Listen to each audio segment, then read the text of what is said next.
एक ऐसी लड़की जो अपनी जांघों से बड़े से बड़ा तरबूज तोड़ देती है। क्या आपके कान में ऐसा छेद है? अगर है तो उसका क्या मतलब होता है? दुनिया का सबसे कंजूस इंसान कौन होगा पूरी हिस्ट्री में? एक ऐसा रेस्टोरेंट जहाँ पे आप ऑर्डर कुछ करते हो और आता कुछ और है। ऐसे इंटरेस्टिंग फैक्ट्स और किस्से कहानियों को जानने के लिए, सुनने के लिए देखते रहिए वीडियो लास्ट तक। चैनल सब्सक्राइब नहीं किया तो कर लो। फैक्ट नंबर 7, यह है अमेरिका की रहने वाली कॉटली ओल्सन, जिन्हें द वाटरमेलन गर्ल के नाम से जाना जाता है। उन्हें ऐसा इसलिए बुलाया जाता है क्योंकि ये 34 साल की बॉडी बिल्डर की थाइस इतनी खतरनाक हैं कि ये बड़े से बड़े तरबूज को सेकंड्स में तोड़ देती है, और उनकी इसी क्वालिटी की वजह से इनकी इंस्टाग्राम पर 2 लाख से ज्यादा फॉलोअर्स हैं। फैक्ट नंबर 6, क्या आपने किसी इंसान के ऐसे कान में छेद देखे हैं? पहली बात तो ये कान में छेद केवल 1000 लोगों में से एक इंसान के कान में होता है। ये इंसानों के लिए पूरी तरह से हार्मलेस है। अगर किसी के हैं भी तो भी कोई दिक्कत की बात नहीं है। अब सवाल ये उठता है कि ये है क्यों? आंसर बहुत शॉकिंग है। ये हमारे कानों में इसलिए है क्योंकि हमारे पूर्वजों के कानों में भी होता था। और पूर्वजों से मेरा मतलब आदि मानव नहीं है, बंदर नहीं है। पूर्वजों से मेरा मतलब है मछलियां जो समुद्र में रहते थे, एम्फीबियंस, जिनके कान के पास ये छेद होता था ताकि वो पानी के अंदर सांस ले सकें। तो करोड़ों साल पहले जो मछली के कान के पास ये छेद होता था, एम्फीबियंस के कान के पास ये छेद होता था, वो छेद आज भी करोड़ों साल के बाद इंसानों में बचा हुआ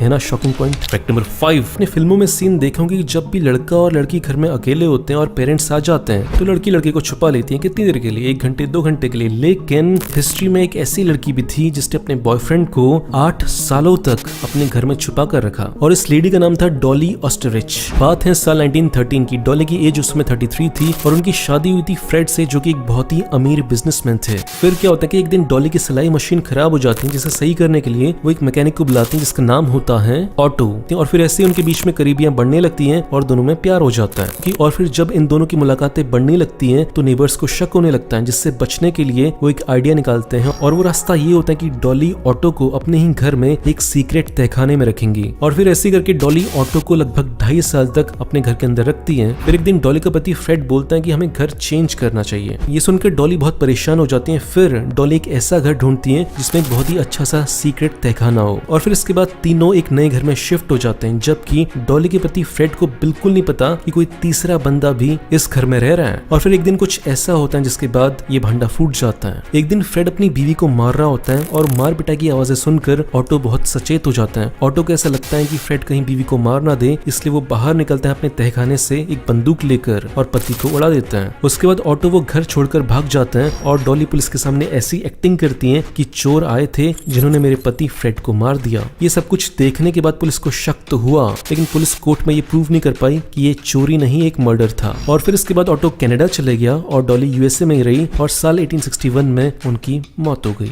बहुत ही शॉकिंग कहानी। फैक्ट नंबर 4, ये इंसिडेंट बहुत ही खतरनाक वाला कोइंसिडेंस है, इत्तेफाक है। बात है इंग्लैंड के बर्मिंघम की। वहाँ पे 2 मर्डर हुए थे जिनके बीच बहुत ही खतरनाक सिमिलैरिटीज थी। साल 1817 में एक लड़की थी जिसका नाम था मैरी, और साल 1974 में एक लड़की थी जिसका नाम था बारबरा। दोनों की एज 20 साल थी। दोनों के साथ रेप किया गया था और दोनों को ही मई 27 को गला घोटकर मारा गया था। और दोनों केसेस में जिस इंसान पर शक था उसका नाम सेम था, और वो नाम था थॉर्नटन। दोनों केसेस में बिना किसी एविडेंस के किसी को सजा नहीं मिली थी। और फिर लास्ट में आता है सबसे शॉकिंग पॉइंट। और दोनों ही लेडीज अपनी मौत से पहले कुछ ऐसी बातें कर रही थी कि उनके साथ कुछ बुरा होने वाला है, उन्हें कुछ ऐसा दिखने लगा था। फैक्ट नंबर 3, ये एक टिप है जो आपको ज्यादा कॉन्फिडेंट बनने में हेल्प कर सकती है। जो भी लोग बात करते समय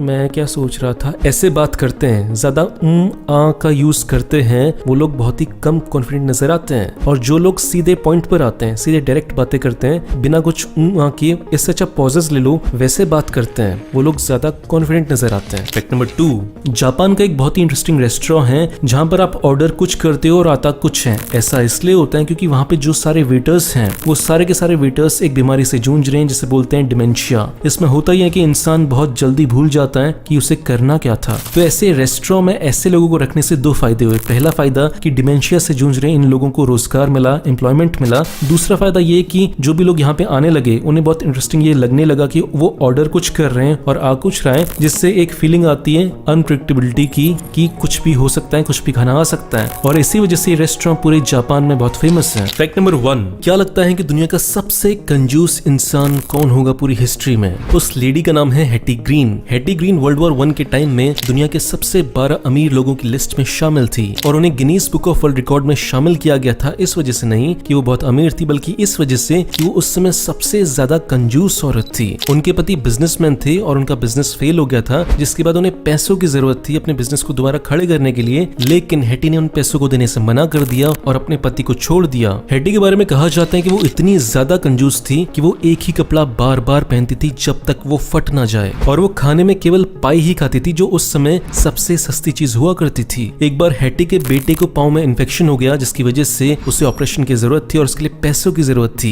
लेकिन हेटी ने पैसा देने से मना कर दिया और उसके बेटे को अपना एक पैर गंवाना पड़ा, और इसी वजह से उन्हें which of the wall street के नाम से बुलाया जाता था, यानी वॉल स्ट्रीट की चुड़ैल। साल 1916 में उनकी 81 साल की उम्र में मौत हो गई और जब वो मरी थी तब उनकी जायदाद थी $200 मिलियन, जो कि आज के हिसाब से $4.5 बिलियन होंगी। दोस्तों, वीडियो के लास्ट में मैं आपसे केवल एक बात बोलना चाहूंगा कि वीडियो अगर अच्छा लगा तो 2 काम करो। पहला तो इसे लाइक करो, दूसरा इस वीडियो को अपने दोस्तों के साथ शेयर करो ताकि उनको भी पता चल सके कि आप कितनी इंटरेस्टिंग चीजें देखते हो। बाकी ऐसा करने से जो मेरे चैनल को सपोर्ट मिलेगा उसके लिए थैंक यू। मिलते हैं अगले वीडियो में, बाय।